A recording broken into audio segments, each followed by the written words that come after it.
Les profs de FLE ont-ils une mentalité de pauvres ?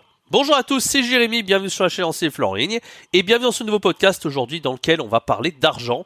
Alors l'argent c'est quelque chose quand même qui est important parce qu'on est quand même indépendant, donc on doit avoir un certain rapport à l'argent, on doit quand même viser et le fait de gagner plus d'argent parce que évidemment sur cette chaîne ce dont on parle le plus c'est comment améliorer nos compétences de pédagogue en tant que prof de FLE et la finalité c'est quoi ? La finalité c'est gagner plus d'argent pour être plus libre. Ce qu'on veut c'est la liberté. Pour gagner la liberté on est obligé de parler d'argent. Alors bien sûr, on n'est pas sur une chaîne de finance, on n'est pas sur une chaîne sur le make money, c'est pas la thématique principale, mais je pense que c'est quand même un thème qui est relativement intéressant, qui intéresse pas mal de gens et de profs de FLE.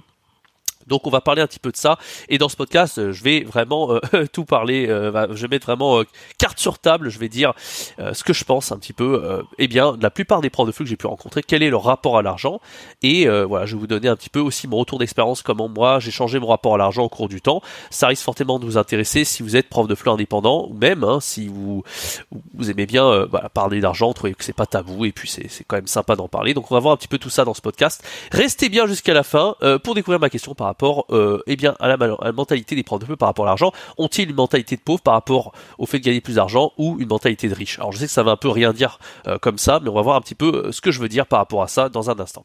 Avant de commencer ce podcast, je vous rappelle donc que les deux produits best-sellers sont à moins 50%, moins 70% même, jusqu'au 31 janvier, donc c'est-à-dire c'est disponible jusqu'à demain soir à 23h59, ça expire très très bientôt, donc si vous voulez encore vous procurer ces deux produits, je rappelle qu'il y a deux formations, devenir un virtuose du FLE en ligne pour faire des cours plus pragmatiques, plus professionnel, plus interactif et fidéliser 100% des apprenants si vous êtes prof de FLE en ligne. Et même en présentiel, ça peut être très très intéressant de se procurer cette formation. Et il y a les 100 cours de FLE PowerPoint niveau A0, le niveau le plus débutant jusqu'au niveau le plus avancé, niveau C1. Ce qui vous sera économisé jusqu'à 300 heures de préparation, c'est quand même pas négligeable. Donc vous avez la méthode à la fois pour créer des cours vraiment très très qualitatifs et aussi pour gagner du temps. C'est vraiment un pack que je propose à un tarif exceptionnel de moins 70% jusqu'à demain à 23h59, ça expire. C'est le tout premier lien dans la description.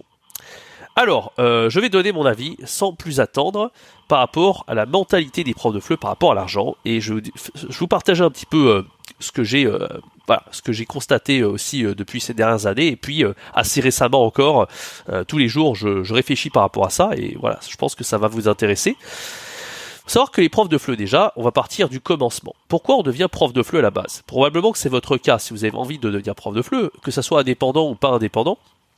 L'envie, c'est vraiment d'avoir cette curiosité. Normalement, quand on est prof de FLE, on a une certaine culture, on est assez curieux parce que voilà, on fait cours quand même des apprenants qui ont toutes les nationalités, et donc on s'intéresse aux cultures, on a envie de voyager, on a envie d'enseigner peut-être à l'étranger. C'est très rare un prof de FLE qui est resté seulement en France, qui n'a pas essayé d'enseigner à l'étranger dans sa vie. Il y a de tout, il y a des profs de FLE qui ont été juste dans un seul pays. Finalement, ils y sont restés et ils ont fait carrière dans ce pays. Je pense notamment à Français avec Pierre. J'en ai beaucoup parlé sur cette chaîne. J'ai fait un podcast il n'y a pas si longtemps d'ailleurs. Je vous invite à aller voir ce podcast. On va reparler un petit peu de Pierre pour l'exemple dans ce podcast. Mais voilà, Pierre, c'est quelqu'un, il est parti de Bordeaux après avoir eu un diplôme. Je crois que c'était justement dans les langues, je sais plus trop ce qu'il a fait, il a parlé il y a pas longtemps sur sa chaîne. Il est parti en Espagne et puis il a fait sa vie en Espagne, il a enseigné le FLE là-bas, il a rencontré sa femme, il a fait toute sa carrière en Espagne, à Madrid. Et puis il y a des profs de FLE, c'est pas ça, c'est pas juste ils partent dans un pays et puis ils font carrière là-bas. Ils voyagent absolument partout dans le monde, ils vont changer chaque année de pays par exemple, ils ont fait une vingtaine de pays en 20 ans et voilà. Donc moi, en fait, souvent, vous savez, je parlais aussi de MBTI sur cette chaîne, c'est-à-dire les différentes personnalités. On a deux types de personnalités. Il y a des gens, ce sont plutôt des observateurs extravertis, et le prof de FLE, il va assez bien avec ça. Qu'est-ce que ça veut dire un observateur extraverti ? En général, quelqu'un qui est extraverti dans les observations, que ce soit la sensation extravertie ou l'intuition extravertie, ça va être un prof de FLE qui va être très curieux, qui aura tout le temps envie de découvrir de nouvelles choses, qui aura envie de tenter de nouvelles expériences, qui voudra du changement perpétuel dans sa vie et qui va vraiment énormément s'ennuyer à faire toujours la même chose, c'est-à-dire rester au même endroit, refaire toujours pareil. ça va être un petit peu ennuyeux pour le prof de FLE.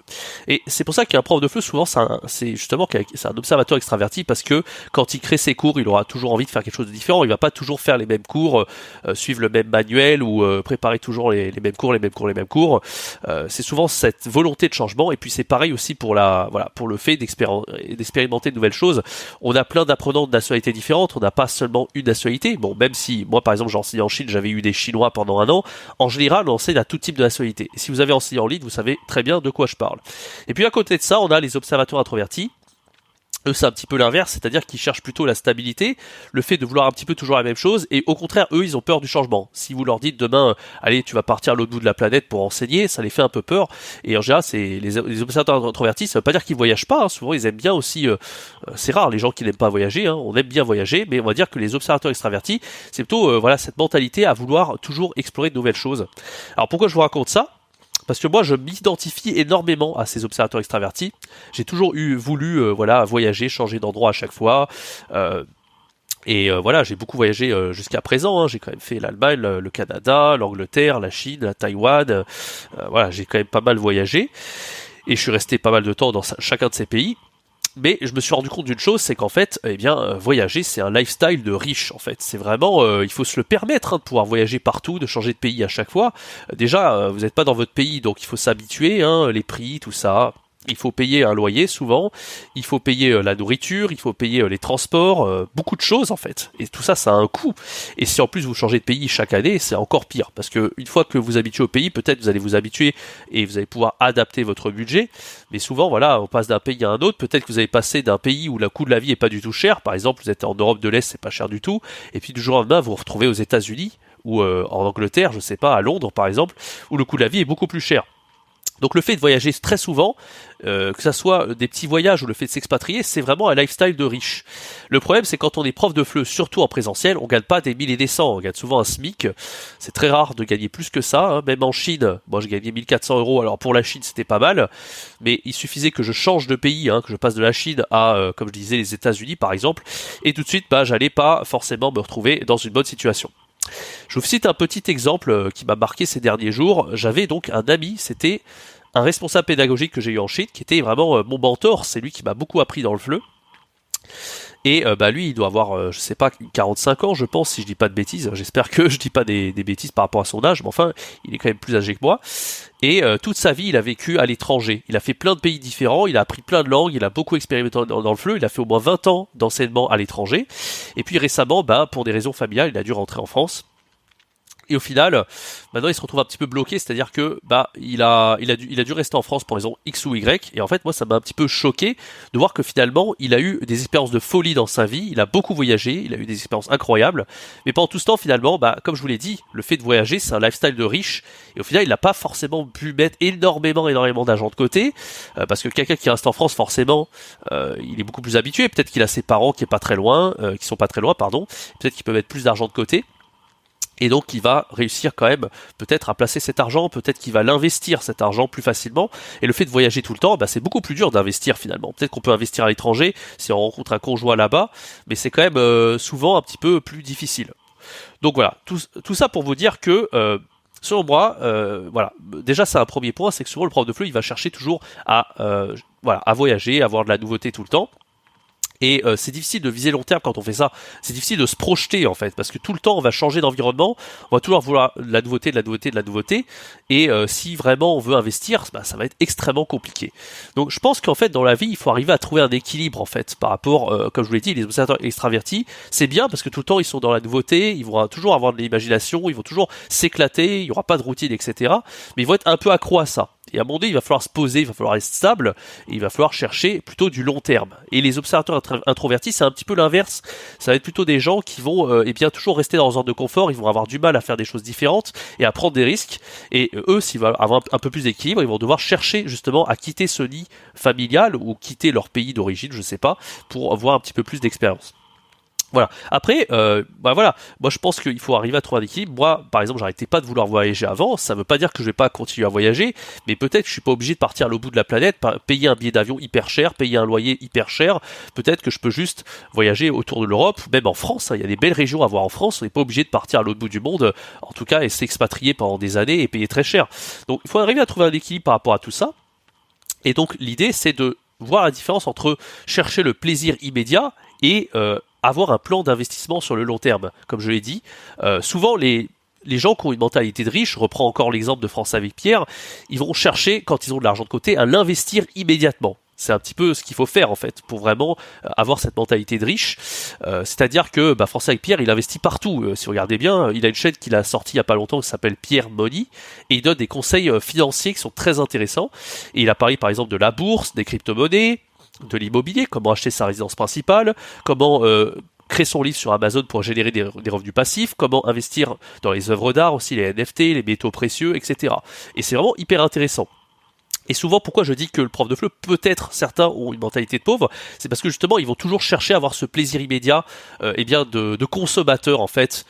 Voilà, dès qu'on a son salaire, on va aller le cramer dans je sais pas quoi, dans un voyage, dans des restos de luxe ou je sais pas quoi. Alors pas tous les profs de FLE font ça évidemment, mais il y en a quand même une grosse quantité parce que moi j'ai vécu en Chine un petit peu dans le passé et on travaillait comme des bêtes là-bas, on faisait du 40 heures semaine voire plus et on était juste crevés. Et quand les vacances arrivaient, on avait juste qu'une seule envie, c'est d'aller en Thaïlande ou à Bali pour cramer tout notre salaire là-bas. Et le problème, c'est que si on fait ça une fois encore, bon, allez, on s'est fait un plaisir, c'est pas très grave, mais si on fait ça à chaque fois qu'on a des vacances ou des week-ends, qu'on va juste le cramer, je sais pas où, au final, on va jamais investir de sa vie.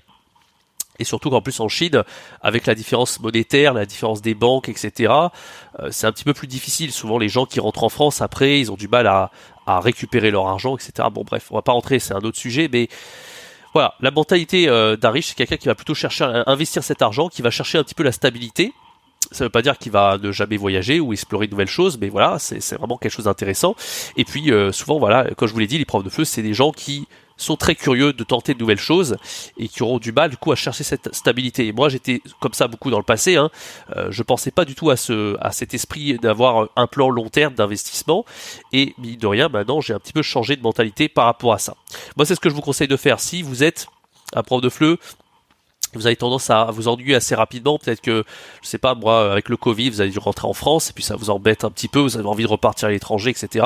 Vous pouvez très bien le faire, en fait. Si vous devenez nomade digital, et vous enseignez comme ça en ligne, vous pouvez un petit peu prendre des vacances, même tous les mois si vous voulez, prendre une petite semaine par-ci en Europe de l'Est, prendre une petite semaine à Lisbonne, ou dans des pays qui sont pas très loin de chez vous, en Europe, ça vous revient beaucoup moins cher que d'aller en Thaïlande ou à Bali. En fait, on n'est pas obligé d'aller à Bali, en fait, pour s'éclater, mais voilà, prendre des petits plaisirs, des petites vacances un petit peu souvent comme ça, c'est vraiment la force des profs de FLE indépendants, ce que les salariés peuvent un peu moins faire, parce que les salariés en général, surtout si vous travaillez très très dur dans le FLE, hein, si vous avez un CDI à 40 heures semaine, souvent ce qu'ils font, c'est qu'ils vont en Thaïlande, ils vont tout cramer leur argent là-dedans, et ils pourront jamais investir sur le long terme. Voilà, donc moi je pense qu'il faut un équilibre à travers tout ça. Et c'est pour ça que je vous ai fait ce podcast aujourd'hui par rapport à l'argent. En tout cas, dites-moi ce que vous pensez un petit peu de tout ça. Donnez-moi votre avis dans les commentaires. Je serais curieux de vous lire. Moi, c'est ce que j'ai pu observer en fait par rapport aux profs de FLE.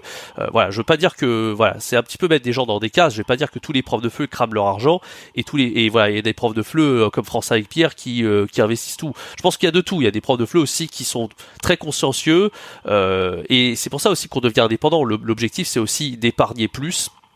D'économiser plus et de gagner plus, surtout de gagner plus, parce que c'est ça ce qui va vous permettre aussi de pouvoir avoir la vie dont vous rêvez. L'intérêt, c'est de pouvoir mettre plus de côté pour investir, et cet argent que vous avez investi va vous rapporter encore plus, et potentiellement, dans 10, 15, 20 ans, vous allez pouvoir profiter beaucoup plus et voyager beaucoup plus aussi.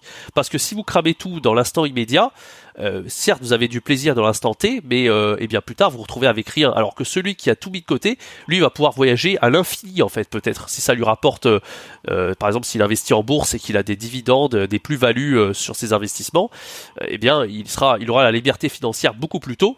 Alors que vous, vous serez au stade zéro. Et ça gère aussi beaucoup de stress, hein, que de toujours avoir un salaire et devoir le cramer tous les mois comme ça. On n'a plus rien de côté. S'il y a des imprévus, comme par exemple, je sais pas, on a vu le Covid ou la crise en Ukraine, je sais pas, il y en a plein des imprévus. L'inflation qui est grandissante, eh bien, on peut pas faire face aux imprévus aussi. Donc moi je pense qu'il faut être prévoyant et il faut aussi savoir profiter un petit peu. C'est pas parce qu'on est prévoyant qu'on va forcément devoir se priver. On peut très bien, comme je l'ai dit plus tôt, voyager dans des pays ou même en France, hein, c'est pas très loin, il y a des régions qui sont vraiment très belles à voir. Donc voilà. Et puis bien sûr, si vraiment vous avez envie une fois de temps en temps, une fois par an d'aller en Thaïlande ou à Bali, c'est possible. Mais voilà, il y a une différence entre le fait de s'expatrier comme ça et le fait de partir un petit peu en vacances, tout ça. Donc je pense qu'il faut, il faut un petit peu être conscient de toutes ces choses. En tout cas, j'espère que ce podcast vous aura plu. N'hésitez pas et donc à vous abonner, à laisser un pouce bleu si ça vous a plu. Et puis je vous rappelle que les deux produits best-sellers sont à moins 510% avec la formation Devenir un virtuose du FLE en ligne et l'autre produit best-seller, les 100 cours de FLE préparés du niveau A0 jusqu'au niveau C1. Ça expire demain à 23h59. N'hésitez pas à les procurer dès maintenant avant que ça soit trop tard. Quant à moi, je vous donne rendez-vous pour une prochaine vidéo, un prochain podcast sur la chaîne YouTube. C'était Jérémy. Ciao, bye bye.